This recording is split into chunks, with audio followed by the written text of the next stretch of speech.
Sa video ko po ngayon mga kanyaman, tayo po ay magluluto ng sweet and sour o yung ikan tigarasa po mga kanyaman, tawag dito sa Malaysia po mga kanyaman, kasi ni-request po ng aking alaga.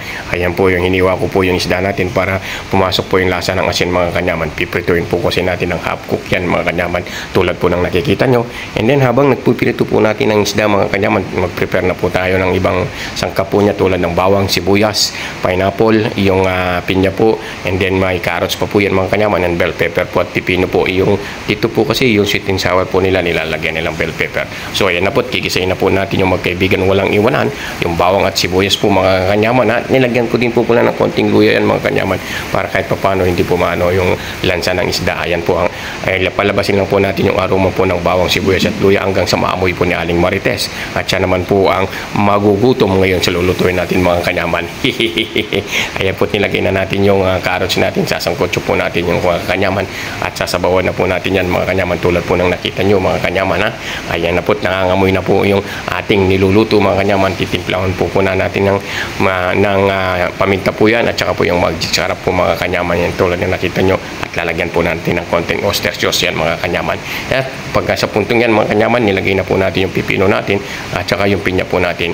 And then sa punto po ito, kung nandito po kayo nandito pa po kayo dyan, nanonood pa po kayo mga kanyaman, shoutout po pala sa mga bagong followers ko dyan at sa mga katulad kong FW, laban lang po tayo. At sa mga nanonood po mga kanyaman, baka pwede naman pong i-comment kung saan po, taga saan po kayo, para ma-shoutout po kayo sa susunod kong video mga kanyaman.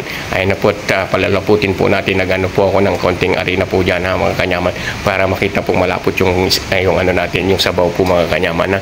Sa malakas po nga po yan mga kanyaman, ihalagay na po natin yung ating isda. Ayan na po mga kanyaman.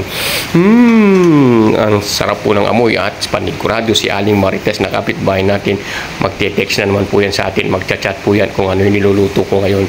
Yan na po, tinulubog ko po yung isda mga kanyaman upang kumapit po yung lasa ng ating ng tinimplahan po natin mga kanyaman.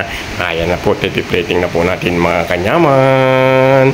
Wow, ihanda nyo na po ang mesa pag yan po ang niluto nyo mga kanyaman. Ayan ang pinaka-paborito ko po, siyempre yun yung tikiman session na po natin mga kanyaman. Titikman po natin yung gulay po mga kanyaman, yung pineapple. Wow,